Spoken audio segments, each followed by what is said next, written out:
일단 제가 선창을 하면 여러분께서는 손피켓을 흔들어 주시기 바랍니다. 경찰은 명백한 범죄 행위 및 법리와 판례 앞에서 왜 꼴대고 있는가? 경찰은 가습기 살균제 참사 전면 재수사를 속도감 있게 진행을 촉구한다! 촉구한다! 촉구한다! 촉구한다! 범죄 증거 차고 넘친다! 경찰은 즉각 수사하라! 수사하라! 수사하라! 수사하라! 경찰은 김현장을 즉각 압수 수색하라! 수색하라! 압수! 수색하라! 수색하라! 사참이 직무방해 조명래 한종애 전 환경부 장관과 하나진 환경부 장관을 즉각 수사를 촉구한다! 촉구한다! 촉구한다! 촉구한다!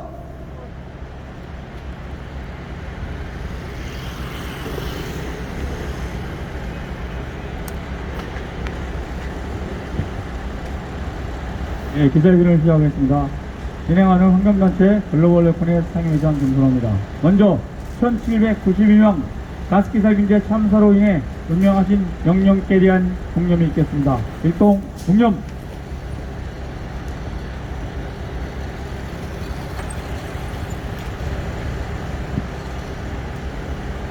바로 오늘 기자회견은 연훈 인사 한 말씀, 참석 대표자의 기자회견 묵 순차적 낭독, 피해단체 입장 발표, 그리고 취재 기자님들과 질의응답 마무리한 다음에 추가 증거자를 경찰청에 제출하도록 하겠습니다.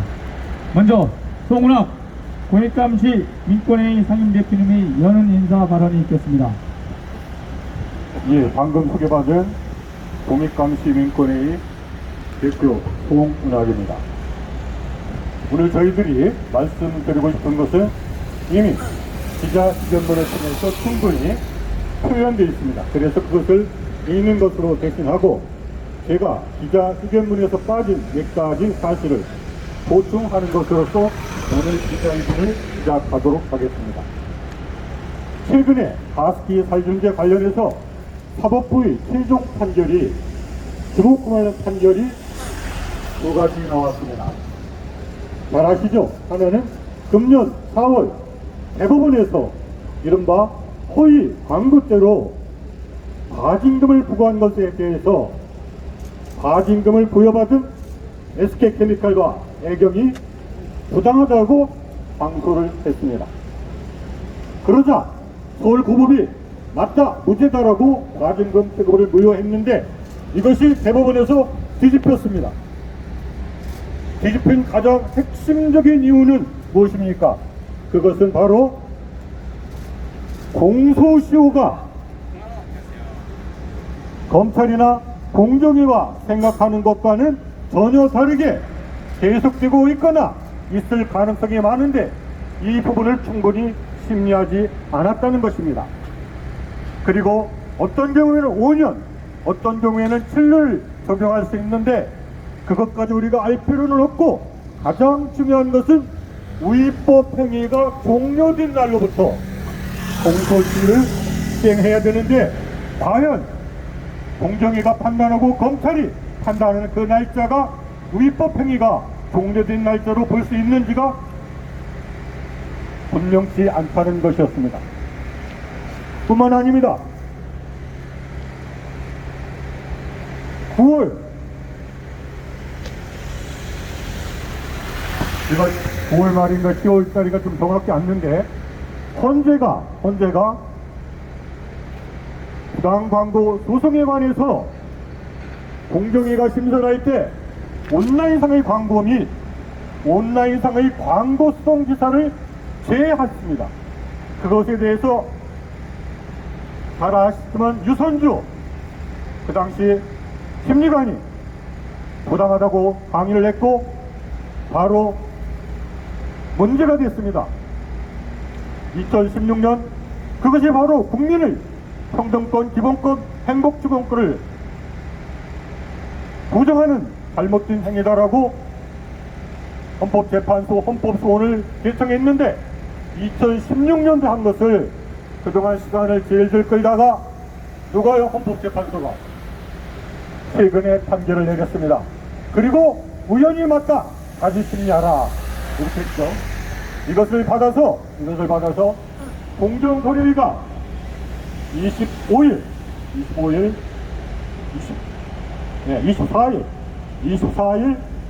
판결을 했습니다. 맞다 하면서 허위 광고를 한 SK와 그 다음에 애경 등에게 7,500만원, 3,500만원 합해서 1억 1천만원의 가징금을 부과하는 한편 이러한 광고성 기사를 삭제를 요청하고 또 검찰에 고발했습니다. 이 표시광고물법 위반 이것에 대해서는 대한민국에서는 유독 특별하게 공정거래위에서만이 고발할 수 있는 권한을 줬습니다. 그래서 그쪽이 고발을 해야만이 비로소 다시 또 검찰이 수사를 해서 기소를 했습니다. 그런데 전에도 이와 비슷한 일이 있었습니다. 그때는 그 당시 윤석열 서울중앙지검장이 근무하던 시절인데 공소시효가 끝났다라고 불기소 처분을 했습니다. 헌재에서는 또 다른 것을 골치 아픈 문제를 들고 왔는데 온라인상의 광고성 기사를 삭제한 것, 심사하지 않은 것은 우연이다 했기 때문에 그것을 검찰이 고발을 받았는데 그 시점이 묘합니다. 5일밖에 공소시효가 남지 않았다는 것입니다. 그러면 여태까지 헌재와 공정거래위는 도대체 세워라 흘러가라 시간은 내 편이다 하면서 시간이 질질 끌다가 공소시효를 5일 남두고 갑자기 처분을 내리고 검찰에 고발을 한 것입니다. 과연 검찰이 이분을 더 검토해서 지난날과 마찬가지로 공소시효가 끝났다는 이유로 공소를 포기할지 안 할지는 며칠 후면 바로 드러나리라고 판단합니다. 저희들은 이번 사건을 지켜보면서 가습기 살균제는 너무나도 많은 범죄들이 얽히고 설켜서 정말로 혼란스럽습니다. 쟁점은 크게 두 가지입니다. 하나는 국가의 책임성을 인정할 것이냐 말 것이냐 이거 하나 문제입니다. 또 하나는 두 번째로는 유해한 것이냐 유해하지 않은 것이냐 인체에게 안전한 것이냐 해가 없는 것이냐 이거를 해롭다면 그것을 사전에 알았느냐 몰랐느냐. 그래서 여기 상한밥이 있습니다. 이 상한밥을 먹으면 아무렇지도 않다고 생각할 수도 있고 이 밥 자체가 상하지 않았다고 확신할 수도 있습니다. 아무런 문제가 없다고 상한 것을 모르고 인체 해롭성을 모르고 팔았다. 이것이 단순 과실에 의한 업무상 치사증입니다. 가습기 살균제를 사용해서 많은 사람이 죽었다 할지라도 기업들은 한사코 우리는 그것이 해로운 줄 몰랐다. 그래가지고 단순한 업무상 과실 치사상죄로 고소되었습니다. 이 범죄는 굉장히 형량이 낮습니다. 인체 해로운 것을 알았다 하면은 고의, 미필적 고의죄가 성립해서 형량이 높아집니다. 이것을 갖고 이러한 차이점을 잘 아는 김앤장 같은 법률사무소들이 증거를 위조하도록 했고 위조된 증거를 사용했습니다.